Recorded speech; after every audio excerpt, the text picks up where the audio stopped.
Today on Culture Shift, we look at a plea from officers of the U.S. military. They're worried that if we don't rise up, the forces of socialism and Marxism will undo America's freedoms. Welcome to Culture Shift, the Barry Farah Show. We are living in an American culture that has shifted from tolerant to cancel culture, from decent to rude, from optimistic to cynical, and from relatively safe to increasingly violent. But it's not too late. I hope to equip you with a historical framework applied to current events so you can lead and get America back on track for good. Welcome back to the Barry Farah Show, Culture Shift. Today, we'll take a look at a powerful letter from over 120 retired military officers, admirals, and generals. This open letter was released last Monday, May 10th. In it, they convey their belief that the nation is in deep trouble. If you missed it, I'll share it with you in just a minute. First, let's review a couple ideas. I believe that your success depends on your freedom. To have real success, it's not just about career success or even family success, but the freedom to achieve and enjoy without being controlled by others. Yet, according to social scientists, 63% of millennials don't know about Auschwitz. They know that Hitler was a fascist, but somehow missed that he massacred 6 million Jews. They also don't know how that government system elevated the odious leader by abolishing democracy and persuading the German people to exchange their individual rights for the good of the Führer state.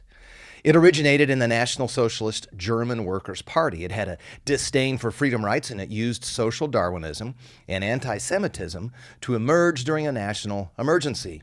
Hitler sold his brand of centralized control by declaring it was an improvement to Marxism. Marxism is the foundation of socialism. It's the anti-nuclear family, anti-private property, anti-Christianity system. A brief look at the reality of recent world history is straightforward. Socialism, which leads to communism, is really, really bad. Since 1900, we know empirically that evil and despair are the result when socialists are in total command of a society. A survey of millennials found that only 34% know who Stalin is. He's the atheist communist guy who murdered 20 million people. And only 21% of millennials know about the atrocities of Mao. He's the Chinese ruler of the Communist Party. He massacred over 40 million people. These are regimes that started by controlling what you could say and what you can believe. That's how they all got started. They controlled dissent.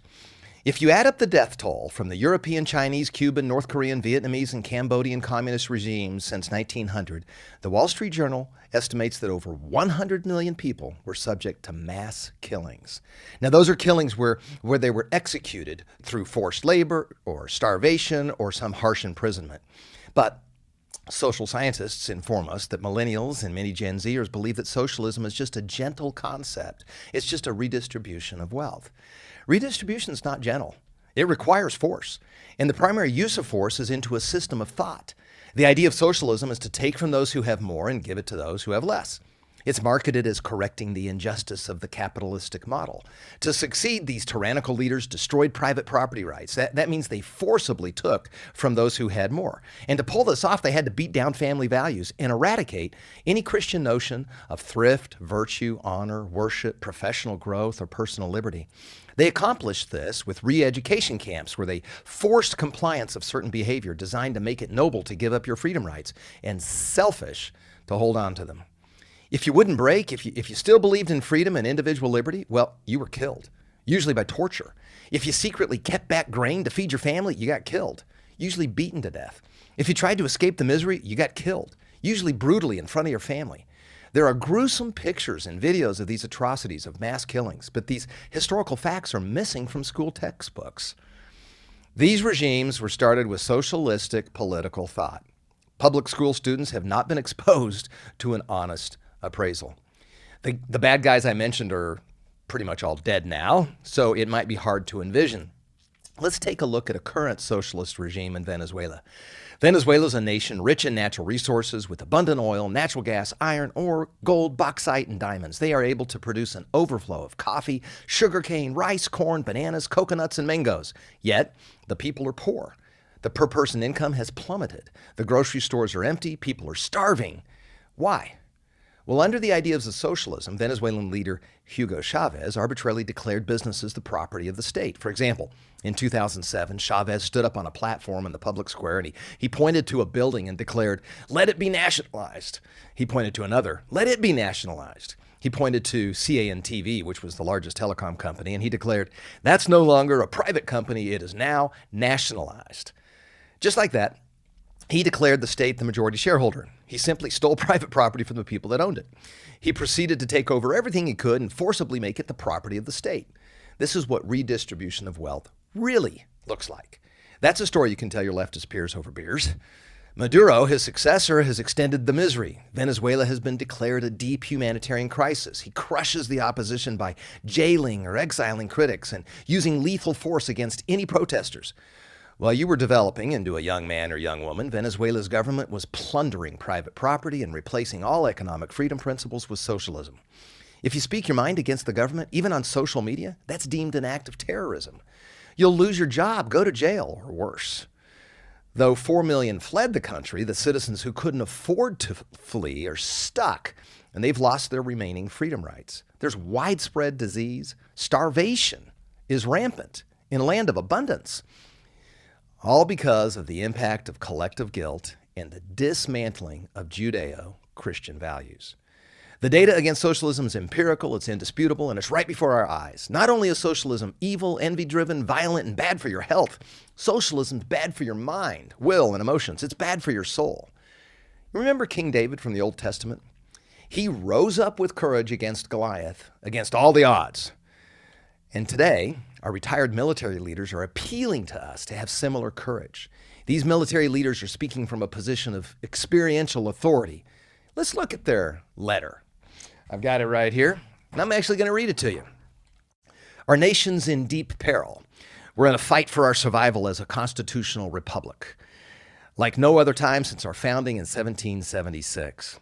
The conflicts between supporters of socialism and Marxism versus supporters of constitutional freedom and liberty.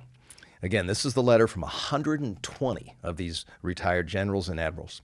During the 2020 election, an open letter from senior military leaders was signed by 317 retired generals and admirals.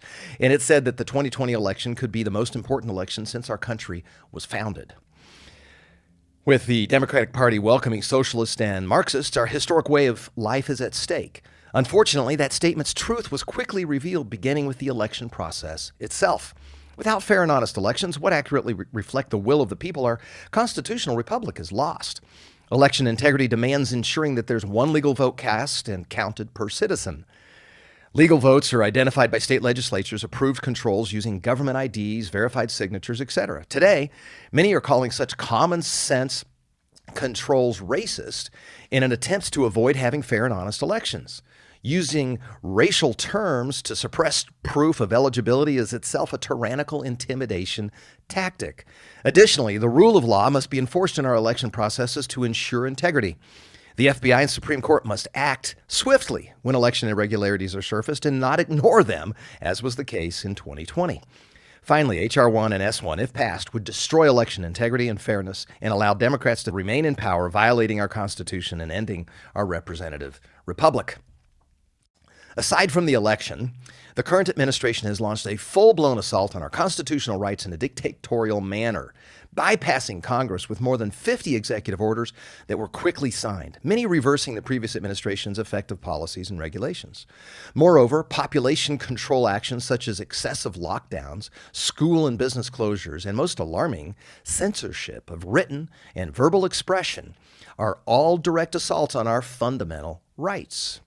We must support and hold accountable politicians who will act to counter socialism, Marxism, and progressivism, support our constitutional republic, and insist on fiscally responsible governing while focusing on all Americans, especially the middle class, not special interests or extremist groups, which are used to divide us into warring factions. Then they have additional national security issues and actions they want to mention. Open borders jeopardize national security by increasing human trafficking, drug cartels, terrorist entry, health, COVID-19 dangers, and humanitarian crises. Illegal aliens are flooding our country, bringing high economic costs, crime, lowering wages, and illegal voting in some states. We must reestablish border controls and continue building the wall while supporting our dedicated border control personnel. Sovereign nations must have controlled borders. Number 2, China is the greatest external threat to America. Establishing cooperative relations with the Chinese Communist Party emboldens them to continue progress toward world domination, militarily, economically, politically, and technologically. We must impose more sanctions and restrictions to impede their world domination goal and protect America's interests.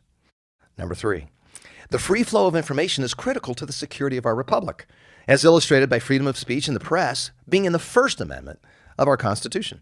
Censoring speech and expression, distorting speech, spreading disinformation by government officials, private entities, and the media are methods to suppress the free flow of information, a tyrannical technique used in closed societies. We must counter this on all fronts, beginning with removing Section 230 protection from big tech. 4, re-engaging in the flawed Iran nuclear deal results in Iran acquiring nuclear weapons along with the means to deliver them, thereby upsetting Mideast peace initiatives and aiding a terrorist nation whose slogans and goals include death to America and death to Israel. We must resist the new China-Iran agreement and not support the Iran nuclear deal. In addition, continue with Mideast peace initiatives, the Arabian Accords, and support for Israel. Number 5, stopping the Keystone Pipeline eliminates our recently established energy independence and causes us to be energy dependent on nations not friendly to us while eliminating valuable American jobs. We must open the Keystone Pipeline and regain our energy independence for national security and economic reasons. 6, using the U.S. military as political pawns with thousands of troops deployed around the U.S. Capitol building, patrolling fences, guarding against a non-existent threat, along with forcing politically correct policies such as introducing divisive critical race theory into the military at the expense of the warfighting mission, seriously degrades readiness to fight and win our nation's wars, creating a major national security issue. We must support our military and veterans, focus on warfighting, and eliminate the corrosive infusion of political correctness, which damages morale and warfighting cohesion. 7, the rule of law is fundamental to our republican security. Anarchy, as seen in certain cities, cannot be tolerated. We must support our law enforcement personnel and insist that district attorneys, our courts, and the U.S. Department of Justice enforce the law equally, fairly, and consistently toward all. The mental and physical condition of the commander-in-chief cannot be ignored. He must be able quickly to make accurate national security decisions involving life and limb anywhere, day or night. Democratic leadership's recent inquiries about nuclear code procedures send a dangerous national security signal to nuclear-armed adversaries, raising questions about who's in charge. We must always have an unquestionable chain of command. Under a Democratic Congress and the current administration, our country has taken a hard left turn toward socialism and a Marxist form of tyrannical government, which must be countered now by electing congressional and presidential candidates who will always act to defend our constitutional republic. The survival of our nation and its cherished freedoms, liberty, and historic values are at stake. We urge all citizens to get involved now at the local, state, and/or national level to elect political representatives who will act to save America, our constitutional republic, and hold those currently in office accountable. The will of the people must be heard and followed. And that was signed by over 120 retired admirals and generals. And these guys, we should listen to them. We should listen to what they have to say. I mean, they spent their career defending our freedoms, and they've seen firsthand the despair of Marxist regimes. The American culture that promotes freedom is uplifting, it's positive, it's generous. And we still have that framework for this free society. It's encoded in our great American founding documents, even if that foundation's been rattled, as it has. But you have the power, you have the opportunity to make it even better. You might say, well, how'd we fall so far so fast? Well, it really started a long time ago when we kind of gave over our public school system. The administrators and the teachers spread their leftist ideology, deliberately eliminating accurate, positive information about America's founding and triumph over evil. You know, America was and is led by real people with human frailty, but they were not and are not primarily racist, and there's no way you could say they were imperialistic. I mean, if that were true, after the total U.S. victory in World War II, Japan and Western Europe, all those guys would be part of the United States. We conquered Japan and Western Europe. They'd be part of the U.S. if we were imperialistic, but no, we rebuilt them and gave them back to themselves. Most education today is irrationally closed-minded. Most college professors are just far left, and they're fearful of you when you speak your mind and cancel you if your thoughts are freedom-based. Over the long term, this anti-God mindset has adverse consequences. It positions public officials to ignore freedom principles. There's no higher authority to submit to. And this dangerous phenomenon opens the door to interfere with everything excellent. I believe we should listen to these military officers because they promote a confident belief in the goodness of moral strength.